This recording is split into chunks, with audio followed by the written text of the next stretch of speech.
Assalamualaikum warahmatullahi wabarakatuh. Perkenalkan, saya Dwi Pangestu Ningtyas, SPD SD. Unit kerja SDN Seduri 1, Kecamatan Balongbendo. CGP Angkatan 7, Kabupaten Sidoarjo. Pada kali ini saya akan memaparkan aksi nyata modul 1.4 Budaya Positif. Terima kasih kepada Bapak Fasilitator yaitu Bapak Iksanul Mukhtar STMT beserta pengajar praktik saya Bapak Joni Ika Minarno SPD. Pada aksi nyata budaya positif kali ini, ada dua kegiatan yang saya lakukan, yaitu pertama, pembentukan keyakinan kelas. Dua, desiminasi budaya positif pada rekan sejawat di SDN Seduri 1. Latar belakang dari aksi nyata yang saya lakukan yaitu dengan adanya perkembangan teknologi yang sangat pesat, sehingga banyak budaya asing yang dapat diakses dan ditiru oleh murid. Itu merupakan salah satu dampak yang dapat menurunkan karakter murid menjadi negatif. Kita sebagai pendidik berkewajiban untuk menanamkan kembali nilai-nilai karakter baik murid melalui pembiasaan-pembiasaan yang dilakukan di sekolah yang biasa disebut dengan budaya positif di sekolah.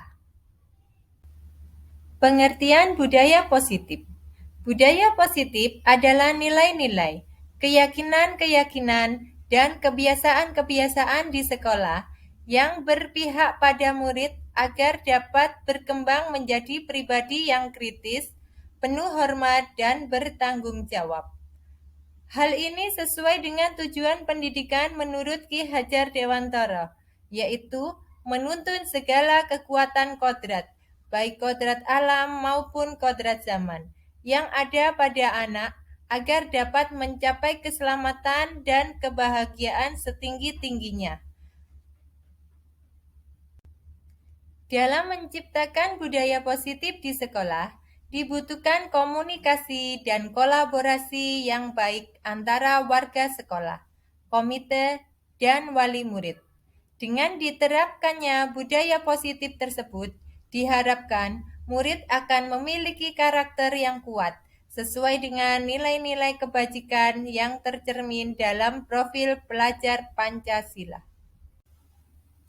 Tujuan dari aksi nyata. 1.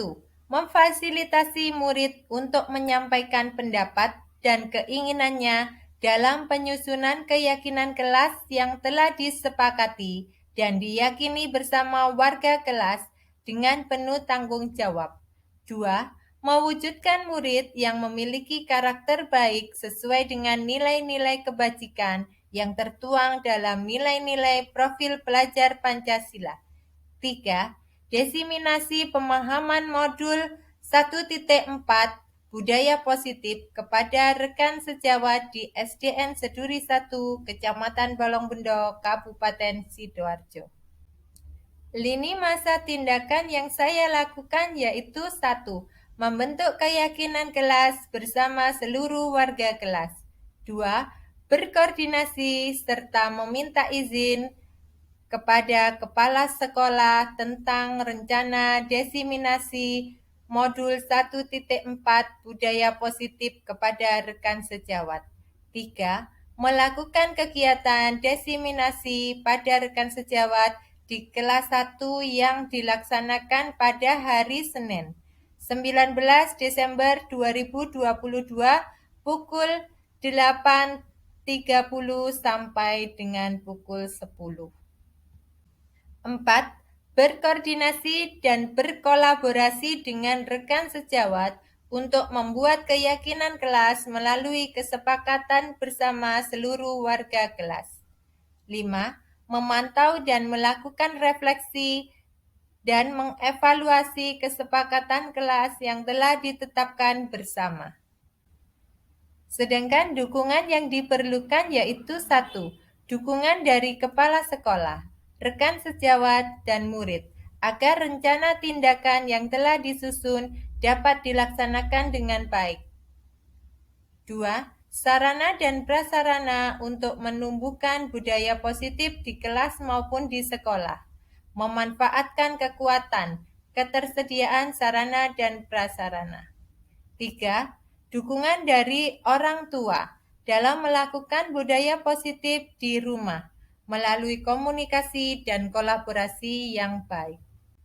Berikut ini adalah dokumentasi dalam aksi nyata kegiatan yang pertama, yaitu penyusunan keyakinan kelas 1. Tas merahku di pundak, selamat pagi semua, ku nantikan dirimu di depan kelasmu, menantikan kami, guruku tersayang, guruku tercinta, tanpamu apa jadinya aku? Tak bisa baca tulis, mengerti banyak hal, guruku terima kasihku. Nakalnya diriku, kadang buatmu marah, namun segala maaf kau berikan.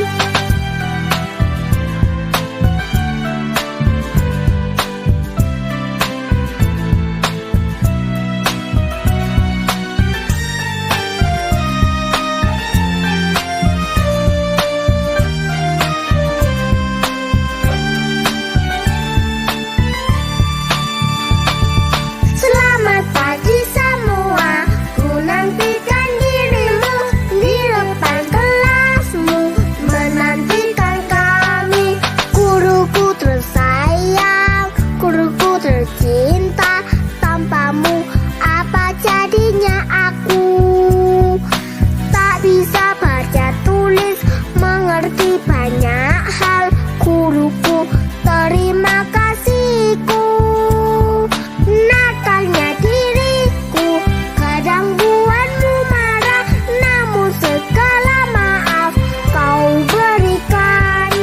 Guruku tersayang, guruku tercinta, tanpamu apa jadinya aku? Tak bisa baca tulis, mengerti banyak hal, guruku terima kasihku. Guruku tersayang, guruku tercinta, tanpamu apa jadinya aku? Tak bisa baca tulis, mengerti banyak hal, guruku terima kasihku.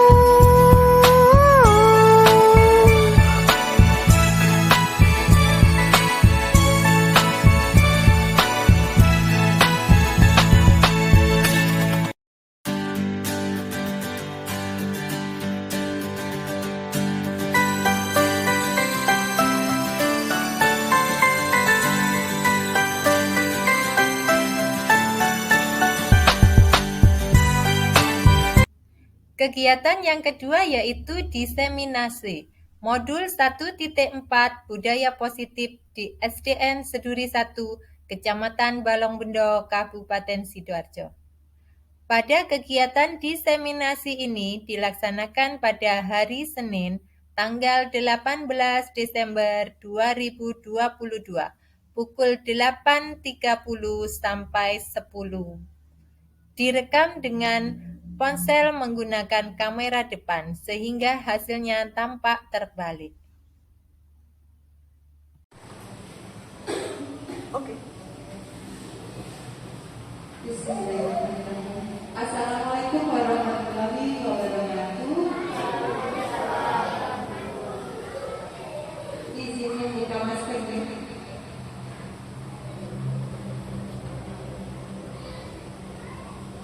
Yang terhormat Ibu Kepala Sekolah, Ibu Miana, beserta Bapak Ibu Guru SDN Seduri 1, saya menyampaikan banyak-banyak terima kasih telah diberikan waktu dalam mendiseminasikan modul 1.4 yaitu tentang budaya positif.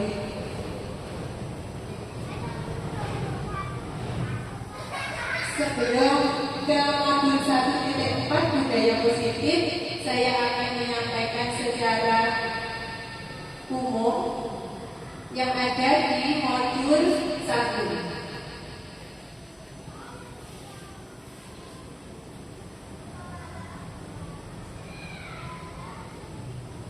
maaf di sini kita sambil belajar bersama, bukan berarti saya berdiri di sini saya yang lebih paham atau bagaimana, bukan, tidak ada niat untuk itu, hanya sharing saja pada pembelajaran atau pelatihan materi yang sudah saya dapatkan dalam mengikuti program guru penggerak.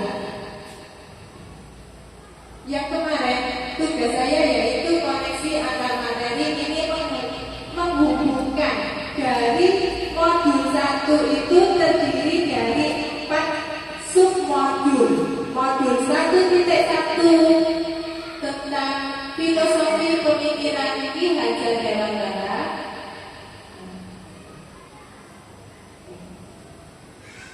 Kemudian modul 1.2 tentang nilai dan peran guru penggerak. Dan modul yang submodul ketiga 1.3 visi guru penggerak. Yang terakhir yaitu budaya positif.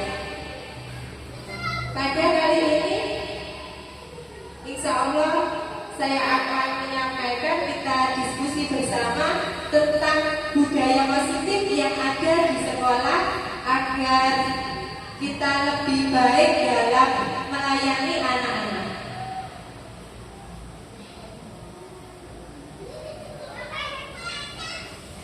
Tujuan akhir dari modul 1 itu adalah menciptakan pelajar atau murid kita yang mempunyai nilai sesuai dengan profil pelajar Pancasila.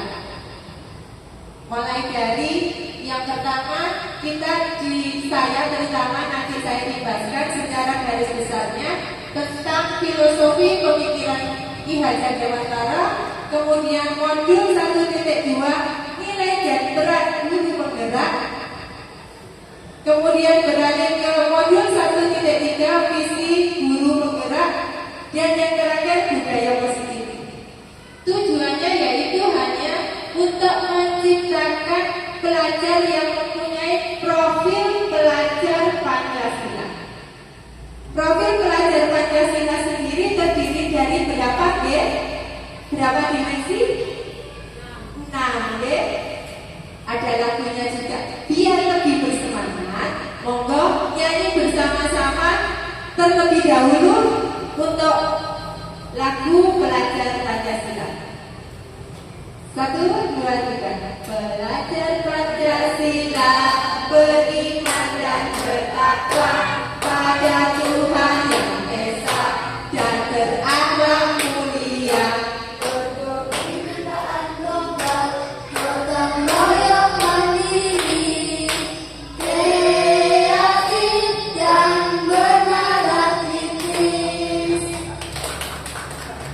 Terima kasih sudah bersemangat ya Bapak Ibu ya. Alhamdulillah. Nah, untuk modul 1.2 yaitu filosofi pemikiran Ki Hajar Dewantara. Ada 3 poin. Yang pertama yaitu menuntut bahwa pendidikan adalah menuntut segala kekuatan kodrat, baik itu kodrat alam dan kodrat zaman yang ada pada anak agar dapat mencapai keselamatan dan kebahagiaan setinggi-tingginya. Nah, menuntut di sini berarti kita sebagai pengajar, pendidik diharapkan mampu menuntun anak. Anak itu dilahirkan dengan karakteristik yang berbeda-beda, yang unik, Tidak semuanya anak sama. Ada anak yang bakat dan minatnya tidak sama. Nah, tugas kita hanya menuntun. Kemudian yang kedua yaitu menghamba pada murid. Pendidikan harus berpihak pada murid sesuai dengan bakat, minat, dan kemampuan. setiap anak dilahirkan dengan keunikannya sendiri-sendiri. Seperti di kelas 1 beragam sekali karakteristik, ada kemampuan yang berbeda-beda, bakat yang berbeda-beda. Itu bagaimana caranya kita bisa menambah pada murid, yaitu dengan pembelajaran yang berpihak kepada murid. Yang ketiga yaitu guru ibarat petani. Sekolah diibaratkan seperti sawah atau lahan, sedangkan murid sendiri diibaratkan seperti benih. Nah, di sini petani hanya bisa menuntut tumbuhnya benih dengan merawatnya dengan baik. Karena anak itu dilahirkan sudah ada goresan-goresan yang sama, sehingga kita berkewajiban untuk mempertebalkan goresan-goresan yang sama, sehingga menjadi anak dengan kepribadian yang lebih baik, yang mencerminkan dengan pelajar Pancasila. Itu untuk modul 1.1 filosofi pemikiran Ki Hajar Dewantara.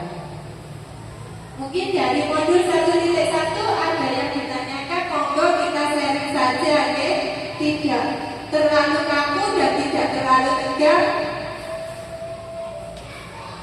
Jika tidak ada yang ditanyakan, saya lanjutkan ke modul 1.2, yaitu nilai dan peran guru penggerak. Dari pernyataan Ki Hajar Dewantara, maka seorang guru harus mempunyai nilai dalam menjalankan perannya agar mampu menuntut tumbuh kembangnya murid sesuai pengajaran yang berpusat pada murid. Nah, sekarang guru itu posisinya hanya sebagai fasilitator. Pendidikan diharapkan berpihak pada murid yang lebih aktif. Bagaimana caranya kita sebagai pendidik agar membuat kelas itu menjadi aman, nyaman, dan menyenangkan buat anak didik kita, sehingga anak-anak itu datang ke sekolah dengan antusias sekali. Sedangkan nilai yang ada pada guru penggerak, nah ini sebetulnya tidak dikhususkan pada guru penggerak saja, okay? Kita sebagai pendidik tentunya harus mempunyai nilai sebagai berikut. Yang pertama yaitu berpihak pada murid. Karena tujuan pendidikan murid, dan murid. Kemudian mandiri, reflektif, kolaboratif, dan inovatif. Sedangkan peran guru penggerak itu sendiri, yang pertama menjadi pemimpin pembelajaran. Kita semuanya Bapak Ibu guru adalah sebagai pemimpin pembelajaran di kelas masing-masing. Kalau saya pemimpinnya pembelajaran di kelas 1, kemudian Bu Nina di kelas 2, Pak Gatot di kelas 3, Bu Nina di kelas 4, Bu Rahayu di kelas 6, di kelas 5, Bu Ani di kelas 6, sedangkan Bu Palumi dan Pak Mana adalah pemimpin pembelajaran dari kelas 1 sampai kelas 6. Kemudian yang kedua yaitu menggerakkan komunitas praktisi. Komunitas praktisi tahu ya Bapak Ibu ya? Seperti ini. Ini contoh kecilnya komunitas praktisi. Untuk contoh yang lebih besarnya ada di apa itu? KKG, ya? Kemudian menjadi coach bagi guru lain. Mungkin kita sharing saja di sini, saya bukan yang paling bisa, sama-sama belajar, ya? Kemudian yang keempat mendorong kolaborasi. Kolaborasi itu kita harus mempunyai komunikasi dan kerjasama yang baik buat kepada semua pihak-pihak yang terkait, terutama warga sekolah. Warga sekolah itu terdiri dari siapa saja? Kepala sekolah, Kepala sekolah, dewan guru, penjaga, dan semua murid serta penjaga kantin atau di kantin. terima kasih pendapatnya Bu Ani, benar sekali bahwa warga sekolah itu adalah semua yang pihak-pihak yang berkepentingan yang ada di sekolah itu. Tentunya kita tambahkan dengan peran komite di sini sudah kita mengundang ibu komite, kemudian dan juga wali murid. Kemudian yang kelima yaitu mewujudkan kepemimpinan murid. Nah ini kita lebih banyak belajar lagi agar anak-anak itu percaya diri untuk menjadi seorang pemimpin di kelasnya. Mungkin diskusi, kemudian percaya diri dari mempresentasikan hasilnya, seperti itu. Itu adalah nilai dan peran guru penggerak yang ada di modul 1.2. Mungkin ada yang ditanyakan, nanti monggo saya berikan kesempatan kita diskusi, diskusi bersama. Yang ketiga, modul 1.3 itu membahas tentang visi guru penggerak. Dalam menentukan visi, kita harus lebih mengutamakan tentang kebutuhan murid. Dalam mewujudkan suatu perubahan, diperlukan visi dan langkah-langkah yang tepat dalam mencapainya. Visi dapat terwujud jika terdapat komunikasi dan kolaborasi. Betul sekali, karena kuncinya di sini adalah adanya komunikasi dan kolaborasi, baik warga sekolahnya, kemudian kepada orang tuanya. Kalau anaknya dididik dengan disiplin yang tinggi di sekolah, tetapi di rumah dia malah kurang perhatian atau dibiarkan oleh orang tuanya, itu juga kurang efektif dalam pembentukan karakter anak. Makanya diperlukan komunikasi dan kolaborasi yang baik dengan semua warga sekolah, komite, dan wali murid. Untuk itu diperlukan langkah konkret menggunakan metode inquiry apresiatif dengan menggunakan tahapan bagja. Sedangkan tahapan bagja di sini B itu adalah buat pertanyaan. Mengapa hal itu diperlukan? Mengapa anak itu kok harus seperti ini? Itu buat pertanyaan. Kemudian ambil pelajaran. Oke, dari mimpi kita yang ingin kita capai itu seperti apa? Kemudian jabarkan rencana. A. Atur eksekusinya dalam aksi nyatanya. Nah, ini modul yang akan dibahas lebih rinci, yaitu tentang budaya positif. Mengapa kok harus dibahas? Karena kita sama-sama belajar untuk mengubah dan menerapkan budaya yang ada di sekolah. Yang baik kita tingkatkan, yang kurang monggo bersama-sama untuk kita lakukan perubahannya. Budaya positif berdasarkan penerapan tahapan bagja tersebut akan muncul kebiasaan-kebiasaan positif yang ada di sekolah, dikenal dengan budaya positif. Tentunya di sekolah kita sudah ada budaya positifnya, misalnya seperti apa?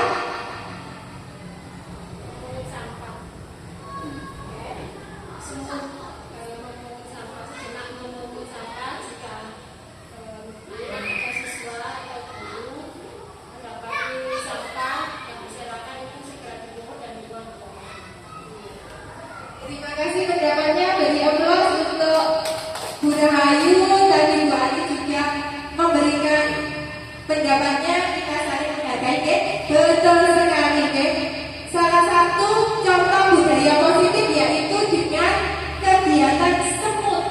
sejenak memungut.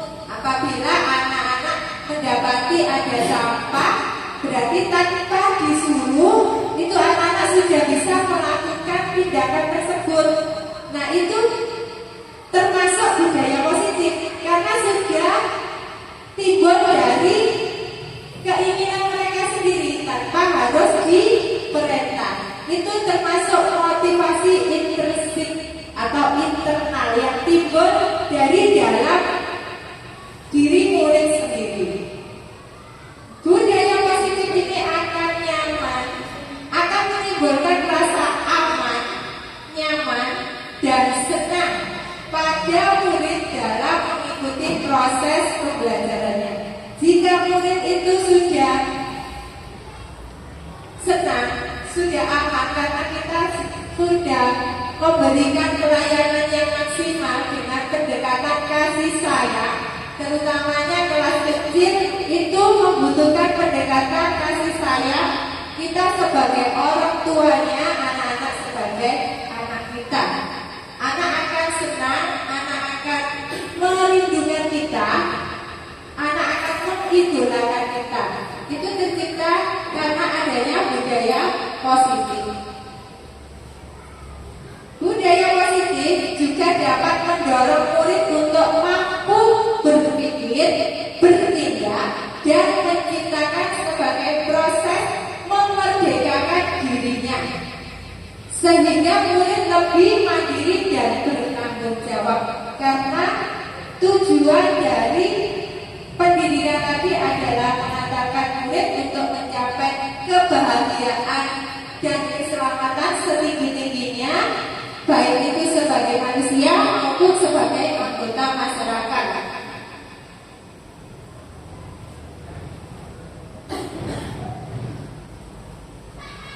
Nah, itu adalah gambaran umum tentang materi yang ada di modul 1. Oke. Sekarang yang dibahas yaitu di modul 1.4. Coba kita renungi bersama. Ada kasus, ada A dan B, ada dan teman Anda. Sobeklah kertas, secari kertas kecil, tuliskan benda atau sesuatu yang sangat berharga bagi Anda. Letakkan di salah satu tangan Anda dan genggam benda atau sesuatu tersebut dengan segala daya. Buatlah sebuah kepala. Oke, kita akan mempraktekkan. Teman Anda B akan mencoba dengan sekuat tenaga dengan berbagai cara, bisa membujuk, bisa menghardik, bisa mengancam, bisa menyuap,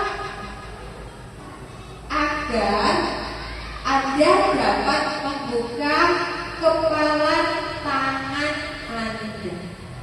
Coba, mari kita resapi, mari kita peragakan untuk perubahan paradigmanya.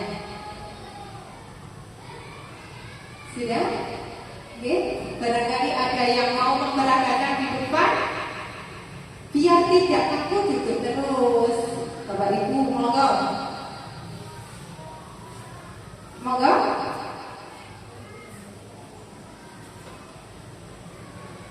Oke, kita peragakan. Oke.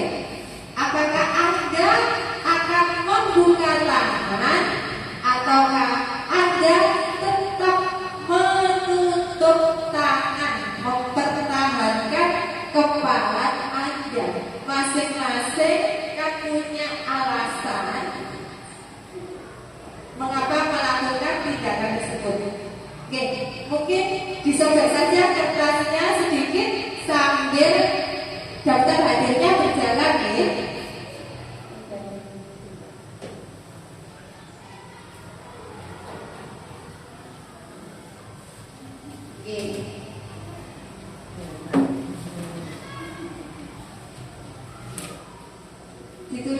sesuatu yang sangat berharga. Kemudian ketiga, kemudian ada teman yang memeragakan dengan upaya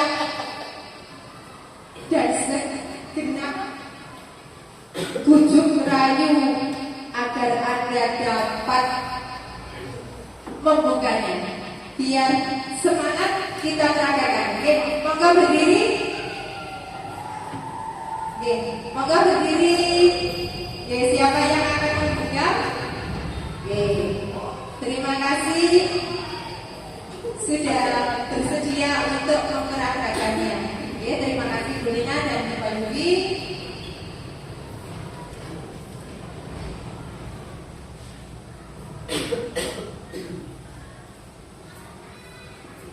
Sudah disiapkan? Nah, peragakan bagaimana caranya agar bisa membuka. Berbagai cara. Iya, berbagai cara. Berikan. Saya boleh dekat sama minum? Dua.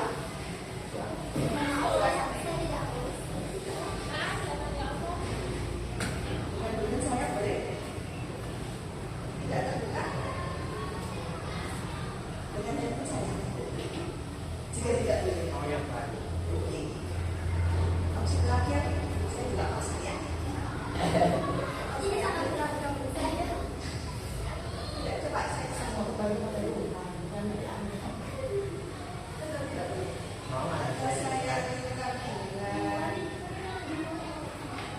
Betul saya. Boleh. Tidak boleh. Tidak bisa.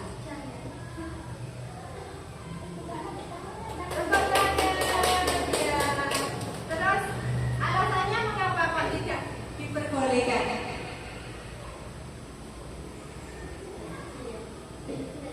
Iya, kan alasannya.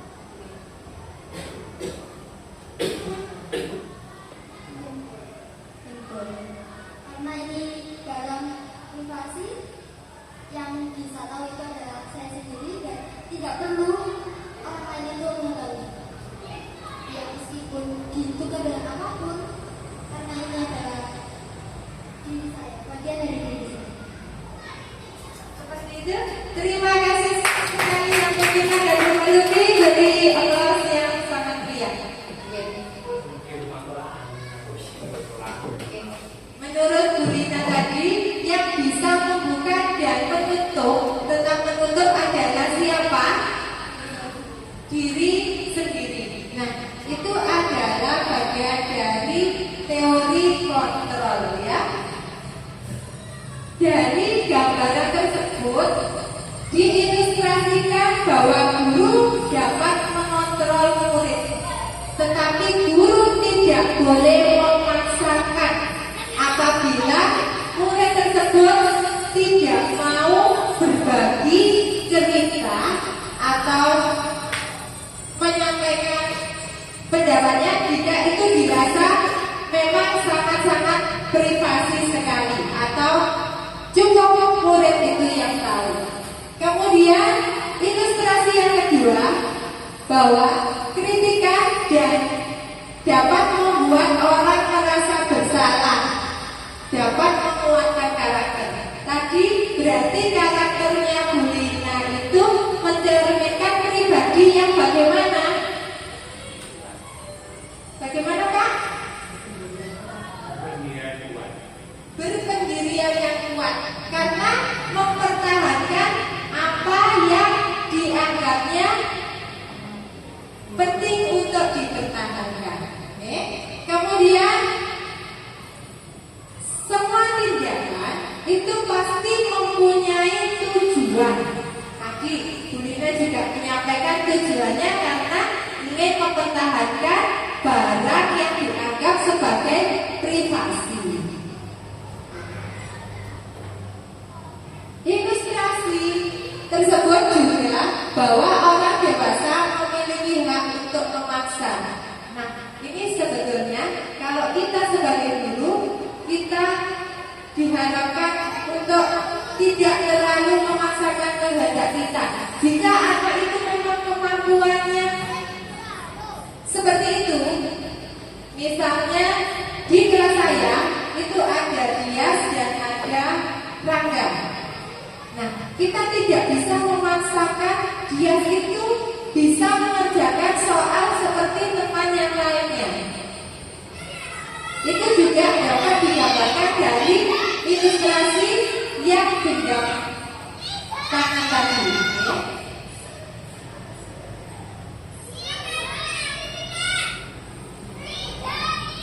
Perubahan paradigma stimulus respon dengan teori kontrol itu, jika teori kontrol kita berusaha memahami pandangan, pendapat, menghargai pendapat orang lain. Tetapi kalau stimulus respon kita mencoba mengubah agar orang lain berpandangan sependapat dengan saya. Kan tidak boleh dipaksakan. Oh, Bu Lina harus dibuka tangannya. Yang bisa mempertahankan adalah dirinya sendiri. Perilaku buruk dianggap sebagai suatu kesalahan. Kalau paradigma yang lain, anak terlambat, oh anak itu melakukan kesalahan. Sedangkan untuk teori kontrol, semua perilaku mempunyai tujuan. Mengapa anak tersebut terlambat? Kemudian orang lain bisa mengontrol saya. Tetapi dalam teori kontrol hanya dirinya sendirilah yang bisa mengontrol dirinya, mau membuka atau menutup. Kemudian paksaan ada pada saat bujukan gagal, seperti yang diperagakan di Palupin, berarti bujukannya berhasil atau gagal? Gagal, walaupun dibujuk dengan sebongkah berlian. Sedangkan teorinya kolaborasi dan konsensus menciptakan pilihan-pilihan baru. Seperti tadi Bu Lina kan ada pilihannya, tetap mempertahankan karena menurutnya adalah hal yang sangat-sangat pribadi. Model berpikir menang atau kalah sama. Dalam teori kontrolnya juga sama, menang atau kalah. Nah, di sini ini adalah yang dapat diringkas tentang disiplin positif seperti itu. Oke? Mungkin agak saya percepat bahwa makna disiplin yaitu belajar kontrol diri dengan menggali potensi kita agar mencapai tujuan mulia, yaitu sesuatu yang menjadi yang kita inginkan berdasarkan nilai-nilai yang kita hargai. Itu adalah Anda tidak bisa mengontrol orang lain, hanya Anda yang dapat mengontrol diri Anda sendiri. Itu teori kontrol dari Dr. William. Kemudian semua perilaku mempunyai tujuan. Ada teori motivasi, kemudian untuk menghindari hukuman, untuk mendapatkan imbalan. Biasanya kita sering melakukan, ayo nak, siapa yang mengerjakan lebih dulu dan hasilnya bagus akan diberi kasih bintang. Nah, itu kalau dulu sebelum saya mempelajari modul ini, itu saya merasa itu sangat pas ya, strategi yang sangat pas untuk memberikan stimulus atau memberikan motivasi agar anak-anak dapat mengerjakan soal. Tetapi setelah saya mempelajari modul ini, ternyata imbalan, imbalan atau hadiah itu hanya bersifat sementara. Dan nanti anak itu akan cenderung, oh males aku gak diberi hadiah, akan ketergantungan, sehingga tidak ada niatan dari diri sendiri untuk melakukan hal yang lebih baik.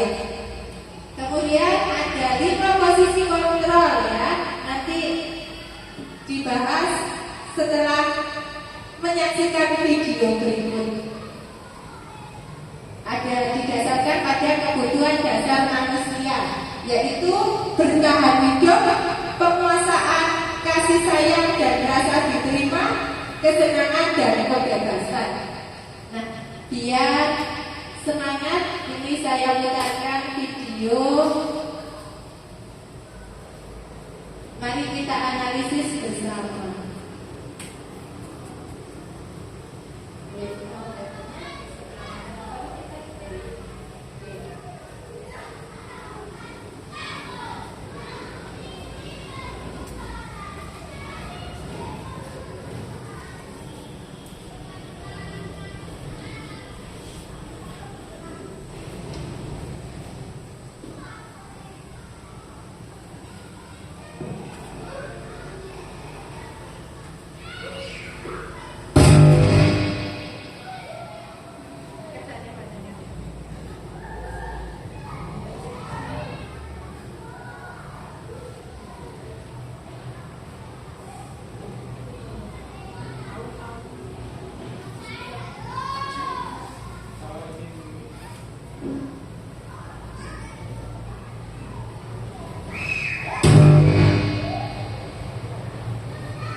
Pada video kali ini, kita akan membahas tentang 5 posisi kontrol yang dikembangkan oleh Diane Gosling dan contoh penerapannya.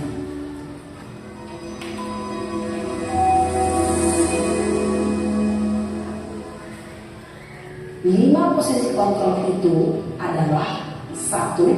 Posisi penghukum. 2. Posisi pembuat merasa bersalah. 3. Posisi teman. 4. Posisi pemantau atau monitor. Dan 5. Posisi manajer. Untuk lebih memahami kelima posisi tersebut, mari kita saksikan kasus lain yang terlambat hadir 20 menit di sekolah dan melihat bagaimana kelima posisi kontrol dalam menghadapi masalah tersebut.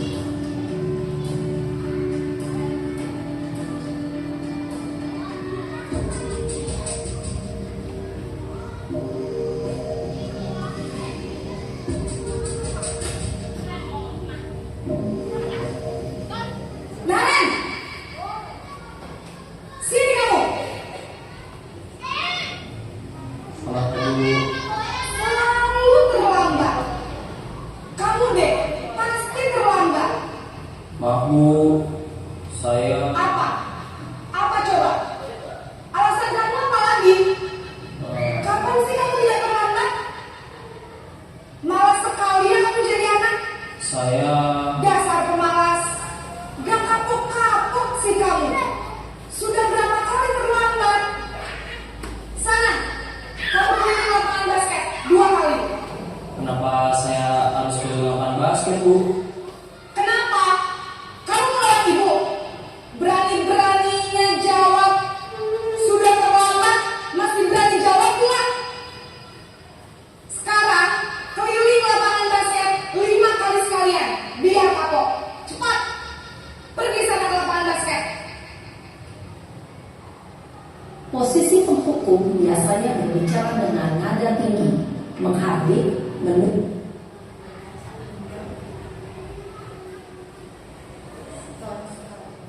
tunjuk-tunjuk, menyakiti, dan menyindir. Hukuman bisa berupa fisik maupun psikis. Ibu dan bapak guru hebat. Dampak yang terjadi pada murid ketika guru berada pada posisi penghukum adalah murid cenderung akan memberontak, bahkan menyimpan dendam.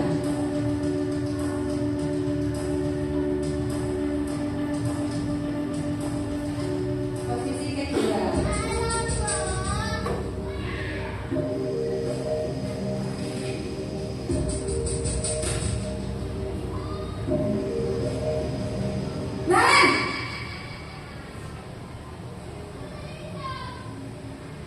Selamat pagi, Bu. Naren, kamu kenapa terlambat lagi, nak?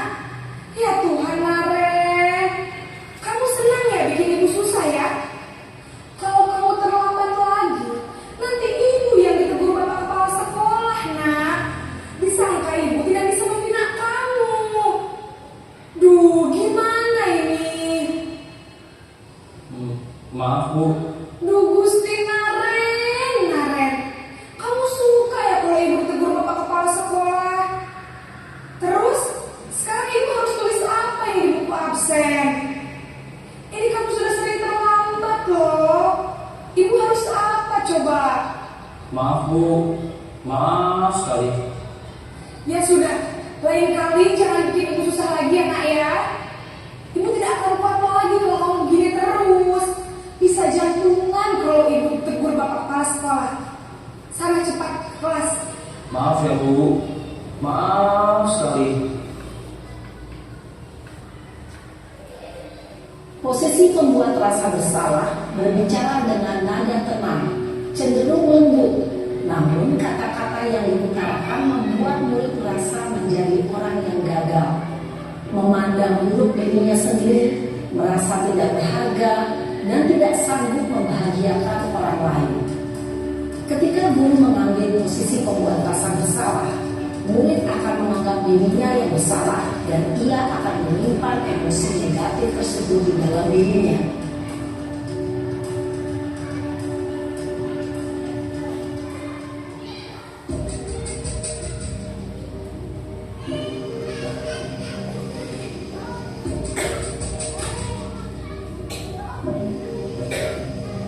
Naren!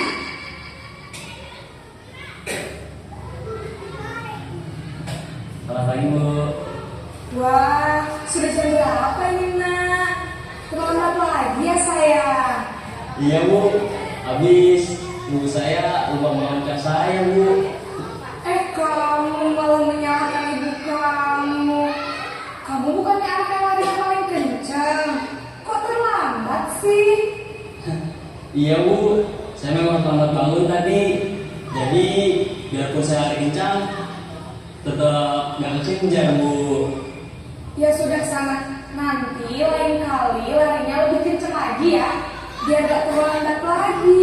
Bikin seneng ibu demi ibu. Bisa kan? Bisa lah, Bu. Ya sudah sana masuk kelas. Ibu beresin urusan absen kamu. Kamu ini ada-ada saja. Dalam posisi teman, guru berbicara dengan nada suara ramah, akrab, cenderung bersenda gurau untuk menjaga suasana tempat santai. Murid akan merasa senang, aman, dan akrab dengan guru. Identitas yang tercipta adalah identitas sukses atau berhasil. Namun, perlu diingat, karena ini masih dorongan eksternal, maka ada faktor ketergantungan dari murid kepada orang tertentu.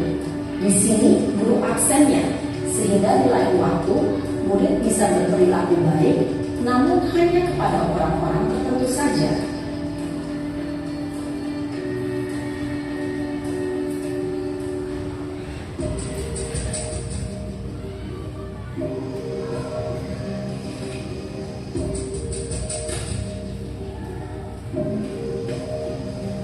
Naren!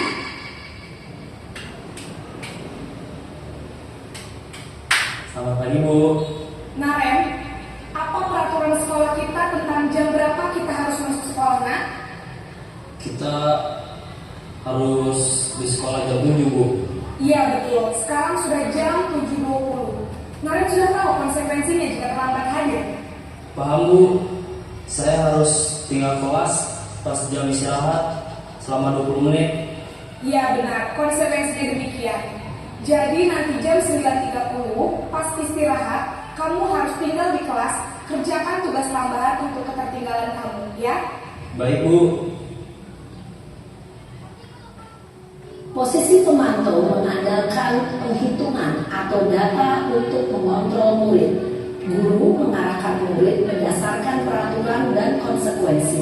Seorang pemantau menunjukkan bahasa tubuh dan ekspresi wajah yang datar dan cenderung formal.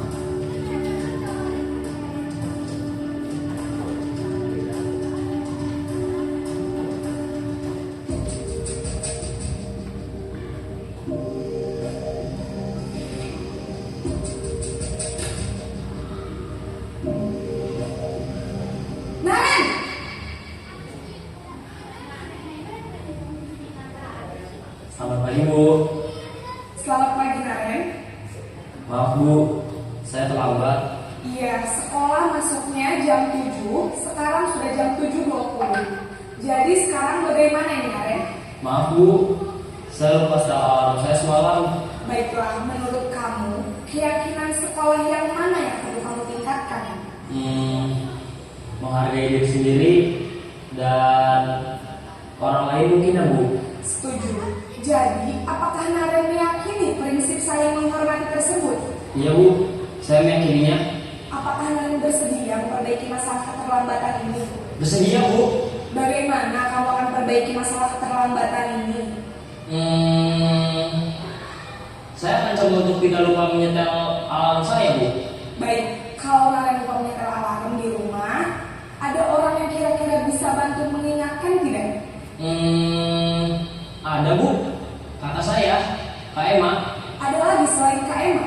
Selain Kak Emma, ada ibu saya. Baik, jadi yang mengingatkan Naren adalah Kak Emma dan ibu kamu ya?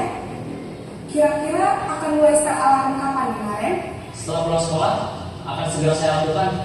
Baik, jadi Naren akan setel alarm untuk bangun besok pagi dan akan diingatkan oleh kakak dan ibunda Naren ya. Ada lagi yang mungkin perlu dilakukan, Naren, agar tidak terlambat bangun lagi? Tidak ada, Bu. Baik, Naren, terima kasih untuk kerjasama kamu. Sekarang kamu perlu kembali ke kelas untuk belajar. Baik, Bu. Terima kasih. Posisi manajer adalah posisi kontrol yang disarankan untuk membimbing murid memiliki sikap disiplin yang positif, yaitu murid yang mandiri, bertanggung jawab, dan dapat memecahkan masalah. Tujuan dari posisi ini adalah agar murid dapat berefleksi atas tindakannya. Guru akan dengan tulus memberikan pertanyaan-pertanyaan bermakna, sehingga membuat murid dapat belajar dari kesalahannya dan mencari sebuah solusi untuk menyelesaikannya. Ibu dan bapak guru hebat, setelah mengamati adegan kelima posisi kontrol tadi, kira-kira posisi mana yang paling ideal? Posisi mana yang dapat menunjang motivasi intrinsik murid? Ya, tentu posisi manajer. Posisi ini memang posisi ideal yang ingin dituju setiap pendidik. Pada posisi inilah, guru dapat menerapkan disiplin positif yang berpihak pada murid, yang memerdekakan murid. Perjalanan seorang pendidik tentunya tidak mudah untuk sampai pada posisi seorang manajer. Namun, tujuan kita pasti, yaitu menciptakan murid-murid yang mandiri, merdeka, dan bertanggung jawab. Semoga penggambaran 5 posisi kontrol yang telah diperlihatkan ini dapat menjadi ajang refleksi bagi kita semua, agar dapat terus mengasah dan menerapkan disiplin positif yang memerdekakan murid. Mari terus berlatih dan bersemangat. Selamat menerapkan. Salam dan bahagia, Ibu dan Bapak Guru hebat.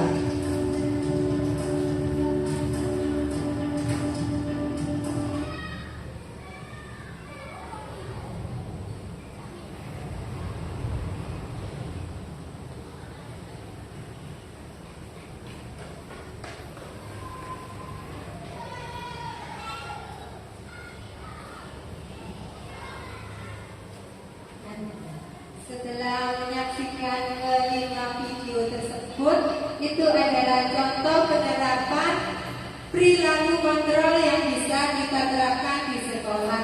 Tentunya dalam hal ini kita diharapkan untuk dapat memposisikan diri sebagai manajer.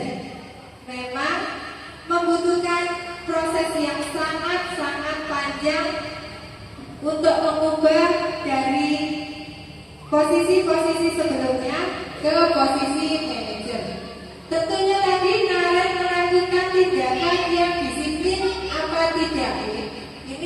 ada makna kata disiplin. Berarti sesuai dengan tayangan tersebut, Naren itu melakukan tindakan apa? Tidak disiplin, ya? Karena disiplin itu sendiri artinya yaitu berasal dari bahasa Latin yang artinya belajar. Sehingga kecenderungan umum adalah menghubungkan kata disiplin dengan ketidaknyamanan. Karena Naren terlambat sehingga membuat suasana kelas dan guru piket tidak nyaman.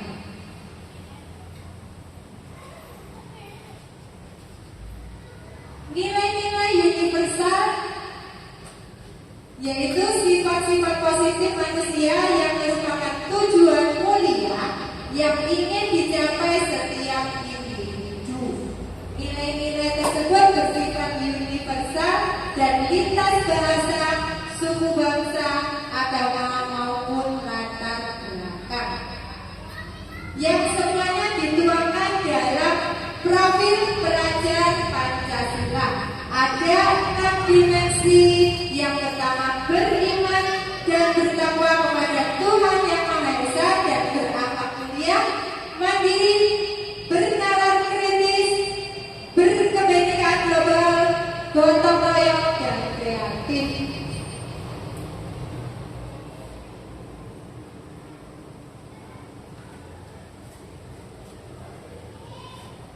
Nah, ini adalah teori motivasi perilaku manusia. Ada yang motivasi eksternal atau ada yang motivasi internal. Yang internal itu berasal dari murid itu sendiri, sedangkan eksternal bisa dari guru, orang tua, nasihat guru, nasihat orang tua. Itu merupakan motivasi eksternal.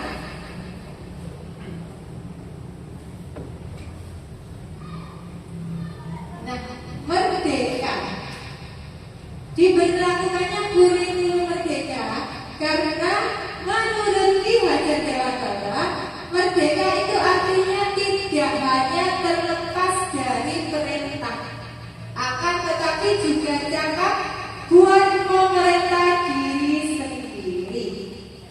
Kita akan membahas tentang teori kontrol tadi.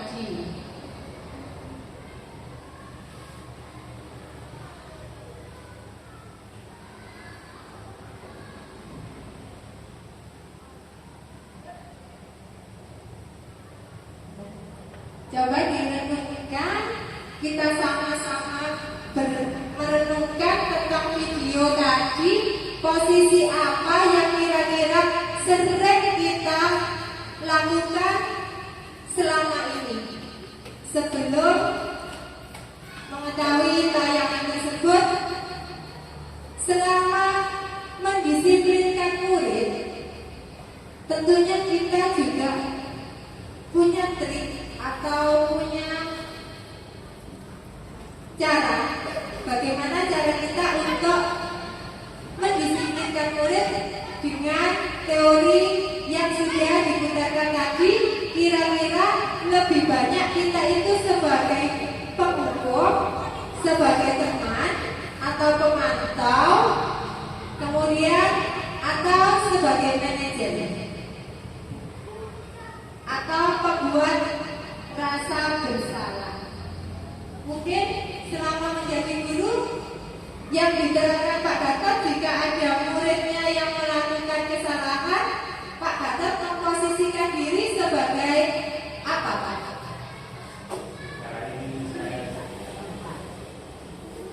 Sementara ini saya sebagai seorang guru memposisikan teman. Jadi saya mencoba mendekati anak-anak sebagai teman. Itu yang saya lakukan. Saya belum sempurna. Saya masih memperlakukan diri saya sebagai teman. Terima kasih. Pendapatnya tidak ada yang salah, tidak ada yang benar ya. Kita cuma belajar untuk bisa lebih baik lagi. Ya, kita menurut Pak Gatot tadi memposisikan diri sebagai teman jika ada muridnya yang bersalah. Saya pun demikian, Pak. Kadang kita sebagai teman, kadang juga kalau anak itu memang pelanggaran disiplinnya cukup berat, kita juga bisa sebagai penghukum. Padahal kalau sebagai penghukum itu dampak yang berkepanjangan pada murid adalah mereka akan merasa dendam, tidak suka dengan kita. Karena kita tadi kalau sebagai penghukum itu kan nadanya nada marah, kemudian menghadir itu kan marah dan menunjuk-nunjuk. Nah, setelah mempelajari modul ini diharapkan kita semua sebagai pendidik kita belajar untuk memposisikan diri sebagai manajer. Sebagai manajer, walaupun dibutuhkan waktu yang sangat lama karena anak itu dituntut dan diarahkan, anak itu mencari solusinya sendiri. Bagaimana agar tidak melakukan kesalahan lagi. Dalam memposisikan diri sebagai manajer, itu ada langkah-langkah yang harus diterapkan, yaitu dengan langkah restitusi. Apa itu restitusi? Kita simak dulu. Masih semangat ya Bapak Ibu ya, kurang sebentar lagi.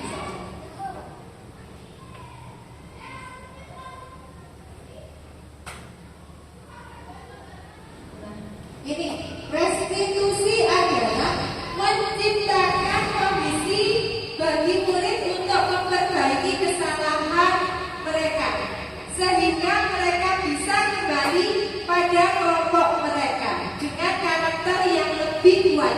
Ini tadi dicontohkan pada posisi apa tadi? Sebagai apa? Manajer. Sebagai manajer.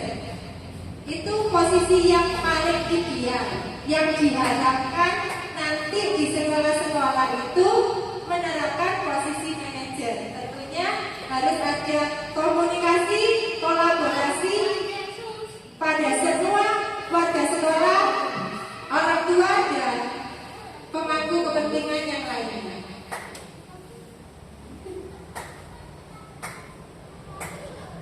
Restitusi juga merupakan proses kolaborasi yang mengajarkan murid untuk mencari solusinya sendiri dalam masalah mereka, membantu murid berpikir tenang orang seperti apa yang mereka inginkan.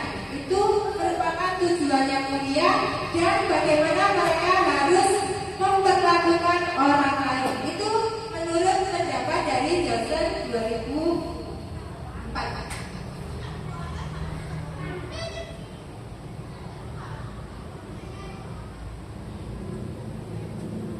Ciri-ciri restitusi itu sendiri bukan untuk menebus kesalahan, namun untuk belajar dari kesalahan. Seperti Naren tadi, Naren diajak berkomunikasi bukan untuk menebus kesalahannya, tapi mencari solusi agar Naren tidak melanggar lagi. Memperbaiki hubungan, adanya tawaran bukan paksaan, karena yang menentukan solusi dari permasalahan itu adalah muridnya sendiri, bukan dari guru. Selama ini saya juga masih banyak kekurangan. Jika ada murid saya yang melakukan kesalahan, biasanya saya dekati, saya memposisikan diri sebagai teman, kemudian sudah saya jalankan posisi sebagai manajer, tapi belum begitu sempurna. Karena saya tanyakan, mengapa sampai kok melakukan kesalahan itu? Kemudian, apa tindakan itu benar atau salah?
Berarti kita menciptakan kemerdekaan bagi siswa kita sendiri. Kemudian restitusi fokus pada karakter bukan tindakan. Restitusi fokus pada solusi bukan menghukum. Restitusi mengembalikan murid yang berbuat salah pada kelompoknya. Tentunya dilakukan dengan segitiga restitusi. Segitiga restitusi.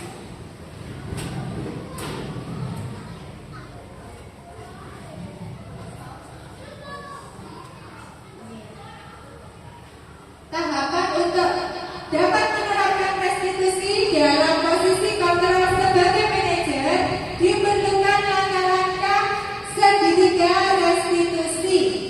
Yang pertama yaitu kita menstabilkan identitas anak. Menstabilkan identitas. Nah, bahwa setiap manusia itu pasti pernah berbuat salah. Itu kita sudah melakukan menstabilkan identitas ya, bahwa perbuatan salah itu adalah hal yang manusiawi. Terlambat itu kan hal yang manusiawi. Kemudian kita tidak menyalahkan. Langkah yang kedua yaitu dengan validasi tindakan yang salah. Kenapa kok kamu bisa terlambat? Coba ceritakan alasannya. Anak akan bercerita. Seperti kemarin saya panggil tim itu, anak akan bercerita dengan sendirinya. Itu namanya melakukan validasi tindakan yang salah. Langkah yang terakhir yaitu menanyakan keyakinan. Apakah tindakan atau perbuatan tadi sesuai dengan nilai-nilai keyakinan kelas? Apa masih ingat? Apa nilai yang ada di keyakinan kelas? Nah, diharapkan bahwa ibu semuanya setiap kelas diharapkan membuat atau menyusun keyakinan kelas yang itu timbul dari anak-anak sendiri. Ingin kelas seperti apa? Ingin belajar seperti apa? Anak-anak difasilitasi, kemudian ditanyakan. Misalnya ingin tertib, itu anak-anak nempel sendiri. Baru kita rangkum, kemudian ditanyakan. Kemarin semester 1 saya sudah membuat, tapi banyak sekali. Nah, ini kebanyakan dari diri saya menawarkan ke anak-anak. Sebenarnya saya sudah membuat keyakinan kelas, tetapi masih belum sempurna. Setelah mengikuti pendidikan guru bergerak ini, saya menyusun keyakinan kelas yang timbul dari anak-anak itu sendiri. Hanya ada 3, itu pun dari anak-anak sendiri. Jadi anak-anak yang merumuskan, anak-anak yang meyakini bahwa di kelas itu kita harus tertib, mengikuti pelajaran yang seru, kemudian tenang. Kemudian yang tidak boleh dilakukan itu curang. Ini juga dari anak-anak sendiri. Bahasanya saya biarkan biar anak-anak lebih ingat. Berbicara tidak sopan atau meso, itu pun anak-anak sendiri. Karena di kelas 1 masih dijumpai sering ada anak yang berbicara kurang sopan, kemudian terlambat datang ke sekolah, bertengkar dengan teman. Itu yang diyakini anak-anak tidak boleh dilakukan. Kemudian anak-anak disuruh tanda tangan. Karena kelas 1 tidak bisa tanda tangan, biar kemarin saya buatkan cap jempol. Nanti monggo kita sharing bersama untuk penyusunan keyakinan kelas yang ada di masing-masing kelas. Di sini saya memposisikan diri bukan sebagai yang paling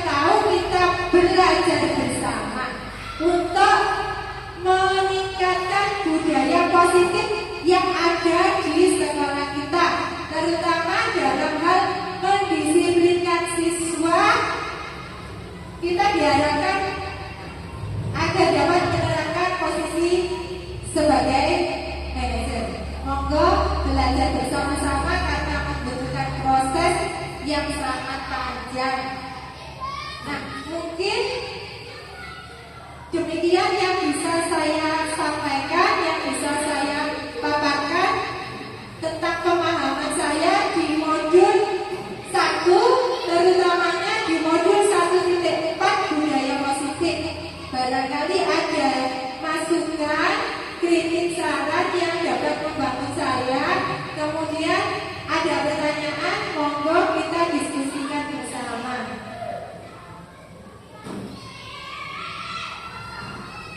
Monggo, barangkali ada tambahan, kesan-kesannya mungkin. Monggo, siapa yang mewakili? Sampurnya ada pada Bu Umi, barangkali menyampaikan sesuatu. Mungkin kesan-kesannya nanti perwakilan dari guru satu, oke?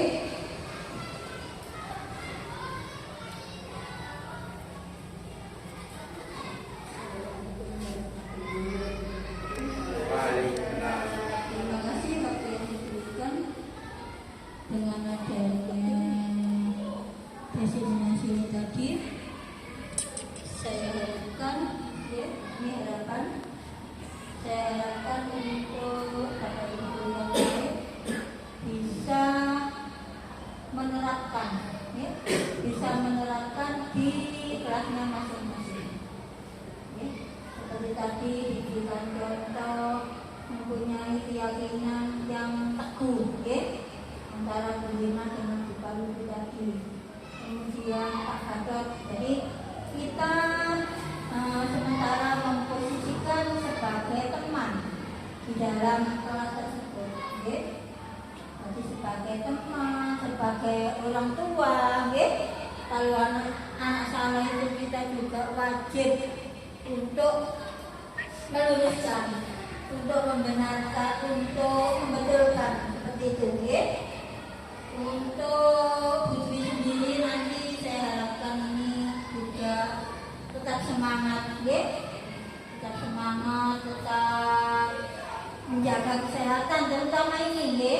Terutama menjaga kesehatan, jangan sampai sakit karena ada dari guru penggerak di Angkatan 7 ini bertepatan dengan tetangga desa saya ini sampai kemarin meninggal dunia. Ini karena mungkin tidak terlalu padat atau mungkin juga ada penyakitnya, okay? Jadi tetap semangat gitu, nggih. Saya akhiri, wassalamualaikum warahmatullahi wabarakatuh.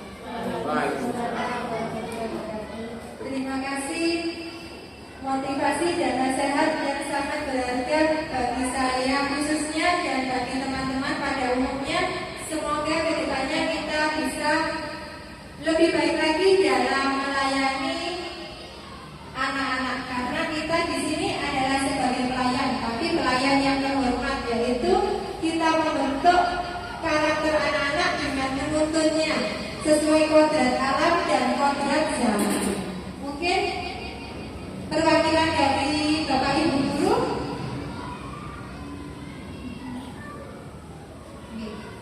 Terima kasih Bu Ani sudah mewakili.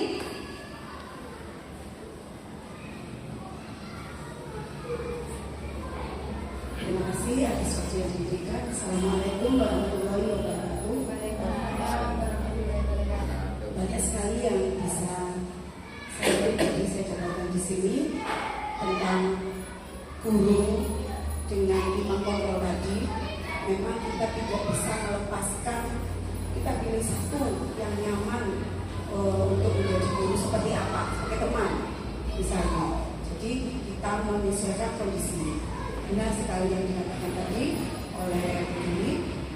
Yang pertama, Yang kedua, beberapa waktu yang lalu memang kita sudah semua Bapak Ibu guru sudah mengikuti sekilas tentang Merdeka Belajar dari platform pemerintah yang sudah disediakan. Nah, dari beberapa poin sudah kami terapkan, terutama di kelas 6 karena saya mengajar di kelas 6, berpusat pada siswa. Tetapi atau mungkin saya yang tidak berhasil, karena jika saya melakukan berpusat kepada siswa, guru menghamba kepada siswa, itu tidak akan ada peningkatan yang signifikan. Mungkin karena faktor begini. Faktor yang utama, 2 tahun kita pandemi daring itu sangat merubah karakter siswa. Tidak sedikit tapi sangat. Yang kedua, kita sangat butuh kolaborasi dengan orang tua. Kita di sekolah sudah memberi berbuat positif yang sangat banyak, sehingga kita kadang-kadang terkesan menyerahkan guru itu. Tetapi di rumah sudah menjadi anak yang sangat manja, yang selalu diladeni, nggak bisa jalan. Kemudian kalau kita meninggalkan guru, meninggalkan kebiasaan ceramah, sedikit ceramah, itu juga tidak berhasil. Kalau saya berhasil paling 10 atau 25%. Mengapa? Minat anak membaca, minat anak berpikir itu sangat kurang karena beberapa faktor tadi. Jadi pelan-pelan meskipun tidak berhasil sampai 80% ke atas, kita berusaha untuk mengikuti Merdeka Belajar, yaitu terutama berpusat kepada siswa. Itu kesan saya yang sudah sedikit sekali menerapkan Merdeka Belajar, dan dari yang saya pelajari serta ilmu-ilmu yang dapat dari teman-teman yang lain. Demikian saya ucapkan mohon maaf. Terima kasih. Wassalamualaikum warahmatullahi wabarakatuh. Waalaikumsalam warahmatullahi wabarakatuh. Terima kasih Bu Ani atas pendapat dan masukannya. Memang benar sekali, dengan adanya pandemi yang kurang lebih 2 tahun kemarin, itu sangat-sangat berdampak pada proses pembelajaran yang ada. Anak menjadi manja, anak diberi pelajaran itu kesannya punya Pak, Bu pulang, padahal orang tua di rumah menghendaki sekolah tetap berjalan 100%. Karakter anak memang sangat-sangat menurun ketika ada pandemi. Benar sekali yang disampaikan Bu Ani bahwa kita dalam membentuk karakter anak itu memang diperlukan komunikasi dan kolaborasi yang baik, terutama kepada wali murid. Nah, bagaimana caranya kita di sekolah yang merawat anaknya, yang membimbing, menuntun dengan kebiasaan-kebiasaan budaya positif, kemudian di rumah harapannya dilanjutkan oleh orang tuanya, karena waktu anak itu lebih banyak di rumah daripada di sekolah, sehingga orang tua juga ada kerjasama dengan kita, kolaborasi untuk mengawasi dan menanamkan nilai karakter yang baik. Kemudian yang berpusat pada anak yang baik, memang kita butuh proses yang tidak sebentar. Perubahan itu tidak semudah membalikkan telapak tangan. Kita butuh proses yang lumayan panjang. Mengingat karakter anak-anak kita berarti bakat dan minatnya itu sangat kurang dalam membaca. Nah, tugas kita sebagai guru, kita tentang bagaimana anak itu dapat menumbuhkan anak itu dapat suka atau gemar membaca.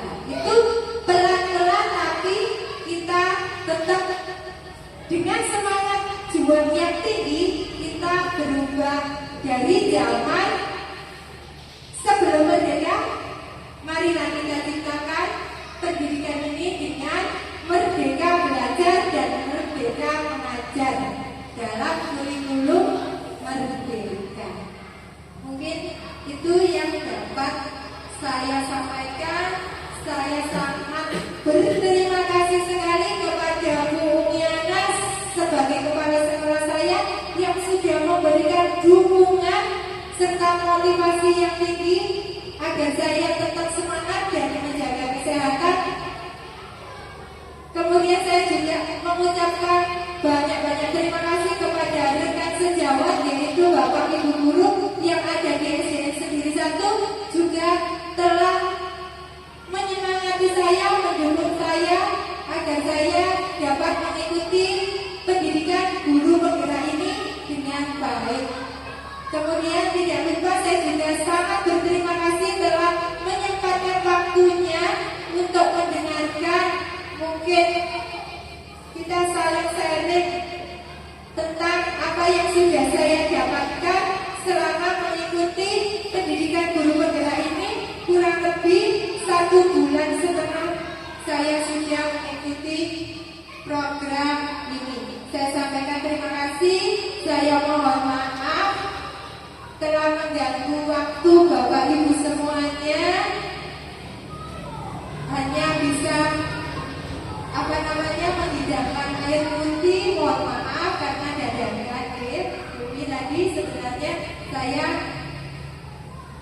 rencananya besok, tapi karena sesuatu hal alhamdulillah tidak dapat dilaksanakan pada hari ini.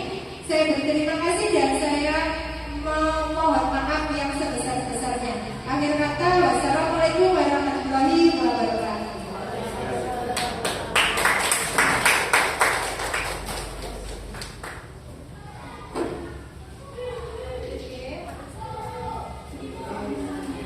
Terima kasih, salam dan bahagia.